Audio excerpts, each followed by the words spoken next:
원래 이런 집이었거든요, 제가 살던 데가.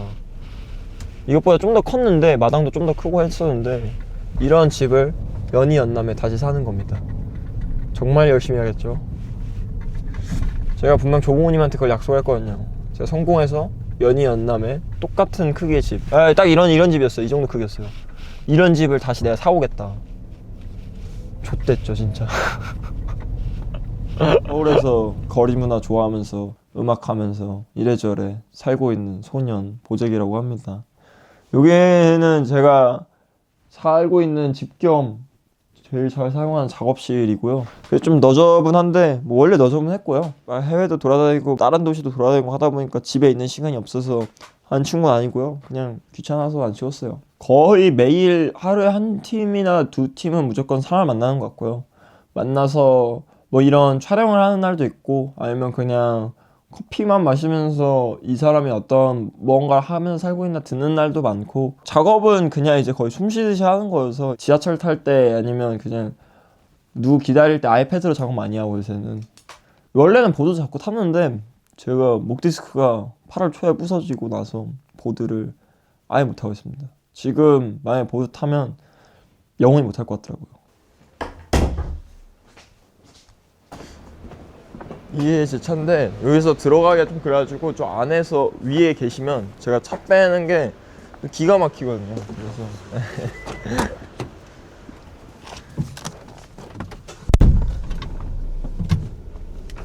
제가 이제 사회생활을 잘 못하는 편이다 보니까 축구, 농구 이렇게 같이 어울릴 수 있는 운동은 못할 것 같았고, 근처 동네 친구가 크루저 보드를 한 명 타고 있는 친구가 있었어요. 근데 그걸 타고 나서 너무 재밌었던 거죠.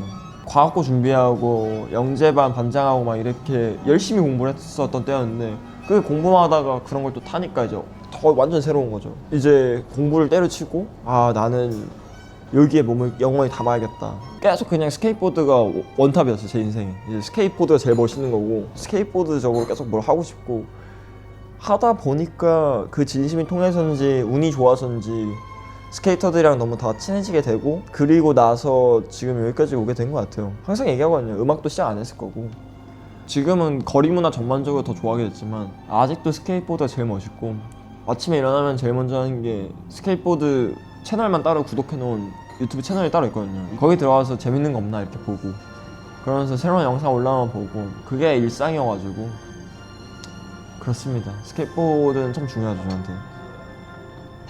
스케이트보드 타면서 배운 거라고 하면 보통 막 너머신 뭐 이런 거 얘기하잖아요.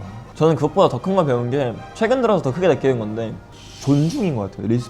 리스펙이 엄청 크게 작용하는데, 그중 어떤 것이 가장 크게 느꼈냐면 오지에 대한 리스펙. 어떻게 보면 요새 사람들이 존중도 없고 존경도 없는 세대가 됐잖아요. 나이 많다고 갈라치고 있고 영포티 이질하고 있고 배울 점이 분명히 많은 어른분들한테. 근데 스케이트보드 씬에는 서로에 대한 존중이 정말 넘친다고 생각을 해요. 오지라는 그런 사람들을 존중하는 것 자체부터 서로 같은 세대를 이렇게 커뮤니티를 만들어서 이렇게 얘기하고 아껴나가고 서로 이렇게 성장하려고 하는 그런 모습 자체가 엄청 저는 크다고 봅니다. 그게 제일 크게 배운 것 같아요. 그냥 일반 사람들한테도 충분히 귀감이 될 수 있는 이 에너지라고 저는 생각을 해요. 존중, 존경, 이게 서로 혐오가 너무 만연한 시대가 됐습니다. 지금 다들 사랑하면서 살아주세요. 좀 제발.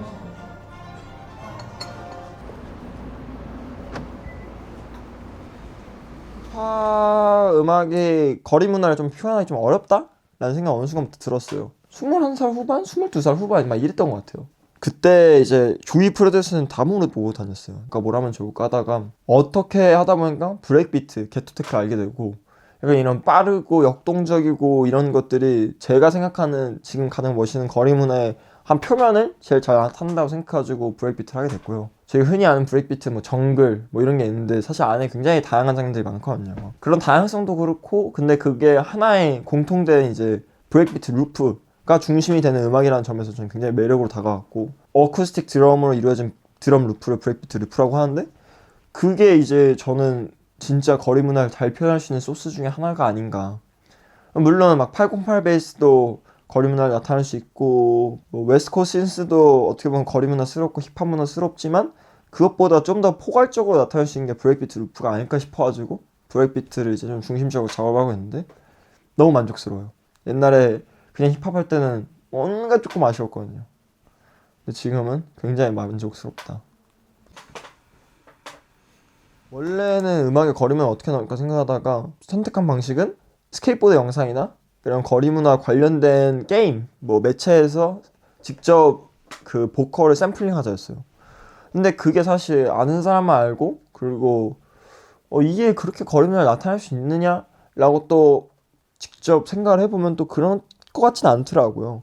그래서 좀 더 추상적으로 다가가기 시작을 했고, 그렇게 나온 게 이제 올해 나온 트랙들인데, 그 트랙들은 좀 더 추상적으로 거리문화를 표현할 수 있게 제 기준에서는 그렇게 만들었던 것 같아요. 좀 더 자유분방하고 좀 더 빠르고, 근데 또 그런 그루브도 있고, 저는 올가닉한 사운드가 필요하다고 생각하거든요. 거리문화 하면 너무 디지털스러우면 이게 거리문화스러운 느낌이 안 나더라고요.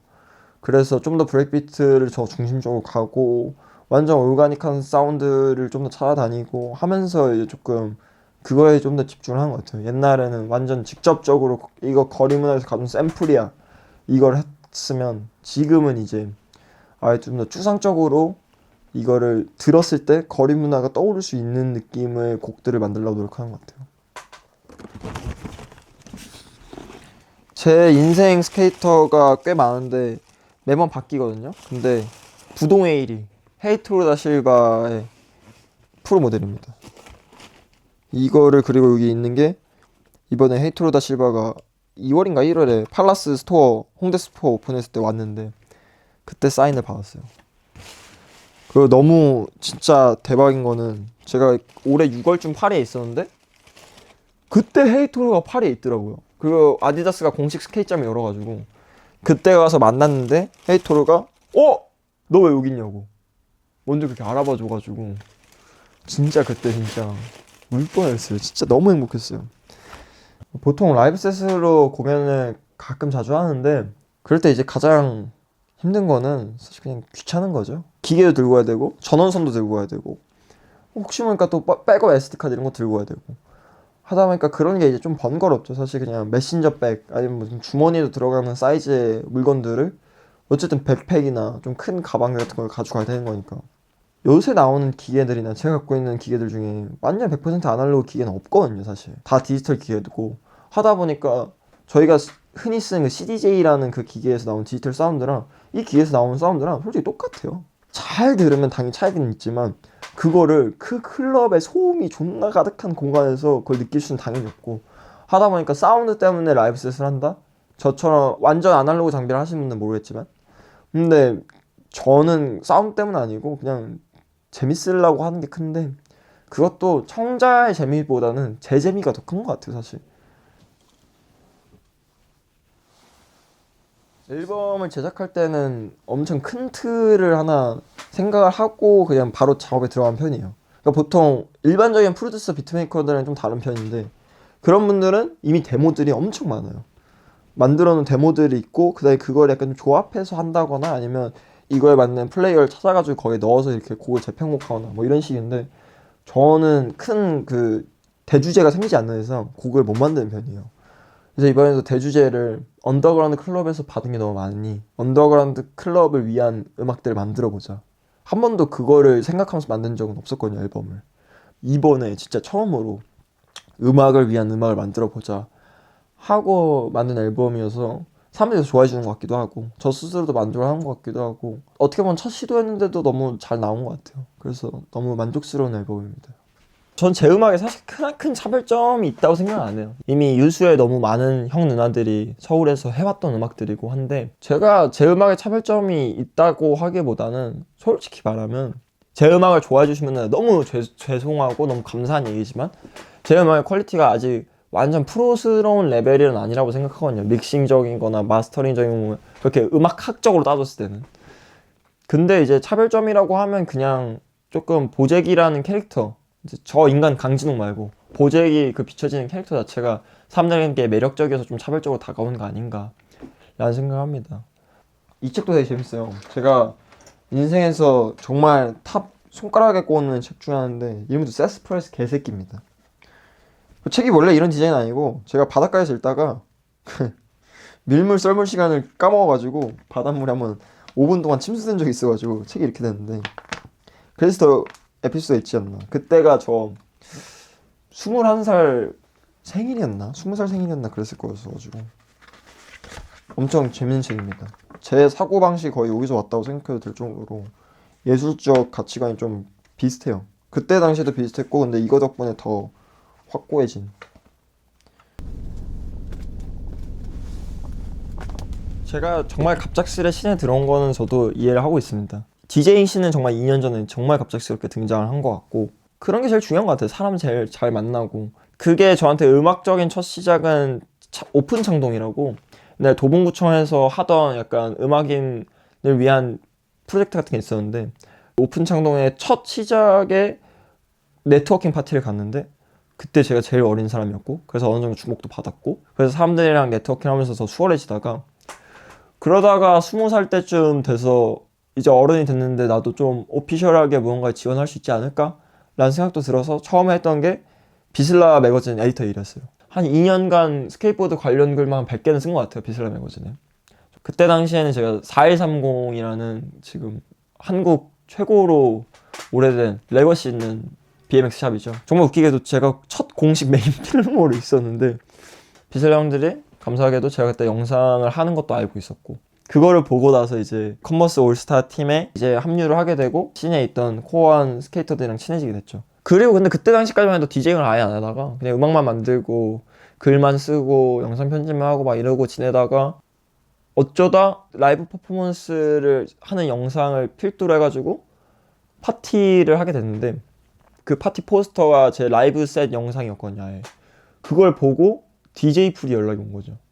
이런 거 하는 사람인지 몰랐다, 우리 한번 만나면 좋겠다 해가지고 만나서 같이 라이브 셋 얘기를 하면서 그 형이 어느 정도 친해지고 나니까 얘기를 했죠. 보잭, 너가 나는 디제잉을 꼭 했으면 좋겠다. 라이브 셋도 이 정도 하면 DJ를 못 할 수가 없다 하면서 꼬드겨 줬는데, 이걸 할지 안 할지 계속 고민을 하다가 결국에 23년도 4월에 장민이 형이 주도하에 파티를 하나 만들어줘가지고 이태원의 엣지라는 좋은 클럽에서 데뷔를 했는데, 그때 이후부터 정말 자리가 빨리 잡힌 것 같은 느낌이 들어요. 너무 감사하게. 그래서 저도 그거를 받았기 때문에, 저도 물론 지금 충분히 어리지만 저보다 더 어린 제 주위 친구들 03, 04, 05 이런 친구들한테 디제잉을 최대한 알려주려고 하고 있고, 형들이 나한테 이거 준 만큼 나도 친구들한테 돌려주고 싶다. 그 이 친구들이 이거에 대한 열정이 있으면 난 더 이 친구들을 서포트 해주고 싶다. 저도 서포트를 아직 받아야 되긴 하지만, 받으면 좋지만 그래도 저는 같이 나갈 동료를 찾고 싶었던 거죠. 거리의 아름다움, 이거에 대해서 진짜 제가 많이 생각했는데 항상 나오는 답은 하나인 것 같아요. 정말 길을 가다가 정말 아름다운 여성을 봤어요. 근데 그 여성이 너무 마음에 들어요. 제 첫눈에 반한 거잖아요. 저한테 거리는 그런 느낌입니다. 그래서 형용할 수 없어요. 이 사람보다 정말 아름다운 여성이 차고 넘치는데 인구의 35억 명이 지구의 반이 여자인 상황에서 왜 이 여자한테 끌렸을까? 형용할 수 없잖아요. 그 순간, 그 분위기, 그 외모, 성품, 인품 이런 걸 다 따져서 그걸 그냥 첫눈에 딱 캐치해서 좋아하게 되는 거잖아요. 사랑에 빠지는 거잖아요. 거리는 저한테 그런 느낌인 것 같아요. 너무 복합적인 게 많고, 그래서 거리 문화를 부정할 수 없을 정도로 좋아하는 것 같아요. 첫눈에 반한 거기 때문에. 그 정도로 진심으로 좋아하고 아끼고 사랑하고 널리 널리 가지고 있습니다. 너무 재밌는 것들이 너무 많은데 얘기를 하면 안 되는 것들 뿐이에요. 얘기할 수 있는 건 2월에 드디어 제가 17살 때부터 해왔던 프로듀서 그룹이 하나 더 있는데, 오미라고 하는 그룹이 있는데, 전자음악 정말 좋아하시는 분들은 좀 잘 아는 Y2Mate라는 프로듀서가 있는데, 그 형이랑 17살 때부터 그룹이었어요. 18살 때 앨범 내고 20살 때 앨범을 하나 내고, 지금 서로 일정이 안 맞고 제가 너무 거리 문화에만 집중하느라 앨범을 계속 못 내고 있었다가 내년 2월에 드디어 앨범이 하나 나오면서 정말 재밌는 활동들과 함께 나올 것 같습니다. 음악도 너무 좋고, 물론 제가 지금 어떻게 보면 브레이크비트, 게토테크 이런 거를 계속 쇼잉하다 보니까 이거랑은 조금 다른 결의 프렌치 테크노, 원키 테크노, 뭐 인더스트리얼 테크노 이런 쪽의 음악인데, 그래도 거기도 거리문화 맛이 좀 이젠 녹여져 있어가지고 내는 거여서 기대해 주시는 게 아마 감사할 것 같아요. 옛날에는 스케이트보드라고 대답했는데 지금은 스케이트보드만큼 다른 거리 문화도 다 너무 어쩔 수 없이 좋아하게 된 것 같아요. 어떻게 보면 음악은 계속 취향이 바뀌었거든요.